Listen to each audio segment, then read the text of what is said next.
Hi, I'm Terry Ammerman with the Terry Ammerman Group. I'm a communications expert who has been working in the corporate world doing training for corporations for my entire career. And I've just started my online YouTube channel so that I can serve the online community, specifically women and influencers. So today I want to talk about how do you answer tough questions that you don't quite know how to answer properly or you don't want to answer. So I want to give you two concepts. The first one is listen, think, respond. In that order, not listen, respond, think. So you are going to listen to the question. You're going to think about the answer that best serves you, and then you're going to respond in that way. And what do I mean by the answer that best serves you? Now, I'm not talking about lying or not sharing a truth in a really personal, intimate conversation.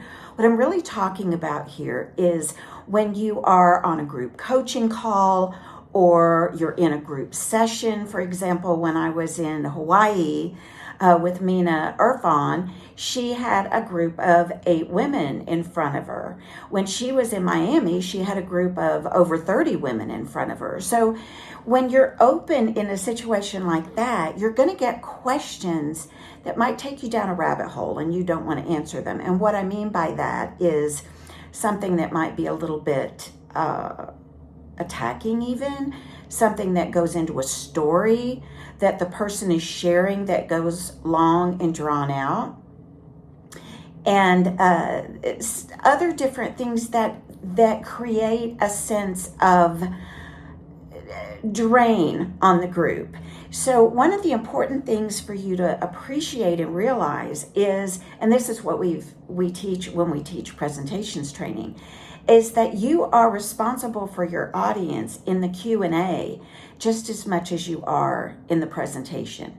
So you want to listen, think about how you can answer that question that serves not only you, but your audience, and then respond. So I want to give you a formula that we have been using for years. And the formula is Q equals A plus 1. Q equals A plus 1. Q is the question, equals A, which is the answer to the question or the acknowledgement of the question. And the plus 1 is going into your key message point. So we want to answer or acknowledge the question. Answering it, that's an obvious thing, but then you can also bridge to something else you want to say. Or you acknowledge the question because it keeps your credibility intact. In other words, it's not going to serve you to ignore the question that you got. So you want to acknowledge that you heard the question by saying something that connects with them and then bridge to what you want to get said. So let me give you an example of what I'm talking about. I'll give you a few examples. The first one is a conversation that I had with my mom last night on the telephone. My mom is 91. She fell and broke her hip last June, and we moved her into assisted living. It was tough. We have since then sold her house, sold everything in her house, and she's aware of that, but it makes her sad. So we were talking about books and about reading, and she just out of the blue said, well, what happened to all my books? I had a lot of books at my house. And I didn't really want to go into that because I didn't think it would serve her and it might, frankly, upset her. So I just answered truthfully, well, I don't know exactly what happened to all your books, Mom, but let me tell you something that Mark shared with me about a book Daddy gave to him. And I went on to share the story of Mark receiving a book that my dad gave him on the Korean War that had areas marked and highlighted about the different battles that my dad was actually in. When I shared that story with her, it pleased her. And she said, oh, that's wonderful. I did not know that. I'm really glad you told me that. So you see what I did there is I went from the question she asked, what happened to all of my books? I don't really want to talk about that, to a story about a book And then she never went back to that same question again. So it was the way I controlled the answer that I gave her rather than specifically answering her question. I'll give you another example. I was talking to a girlfriend about my trip to Hawaii and that I had gone to Mina's 2 days of training in Hawaii. And she asked me, well, how much did it cost? Well, she's a good friend and I didn't mind sharing that information with her. But let's say I didn't want to. Let's say I didn't want to share how much it cost. So I could say something along the lines of, well, I don't really want to share the actual price of it, but what I can tell you is it was worth every penny. Now, because we work with engineers a lot or people who are very technical, they would ask, well, you didn't exactly answer the question. Isn't that going to upset them? And the answer to that is, well, it might, but that's not really your problem. The thing is, you don't have to answer every question you're asked. If you don't want to share personal information, you don't have to. You say, I can't go to this event. I'm not going to be able to make it to that event. Well, why not? Well, I really don't want to. Maybe you don't want to say that. All I can really tell you is that it's just not a good time for me. So, but tell me all about what's going to be happening with you guys tonight. You just move to something else. So, let's talk about another situation that could come up in training that actually happens with a lot of influencers. Let's say you are working with a group, either in person or on a Zoom call, and you wind up getting a question that has a lot of story to it. So let's say you're responding to what I said about the story with my mom. Well, Terry, my mom is actually 89 and she is in assisted living as well. And she can actually be really challenging and a little combative. And so what I'm wondering is, like last week when she asked me about my kids and were they still as aggressive as they've always been. Do you see where I'm going? This is on and on and on and on. So what do you do when you get a story like that? One of the things you can do, and this is a challenging one, sometimes you have to shut people down. And so you're going to have to say something along the lines of, thank you for sharing, but let's talk about, and then go to what you want to talk about. Thank you for sharing that. Rather than going into that one personally, let's talk about this. Now, what I hear when we're talking about these strategies is, well, that might upset them. Well, what if that sounds aggressive? You have to take control of the Q&A. What you don't want to do is hand over control of the Q&A to your audience, because you'll lose control.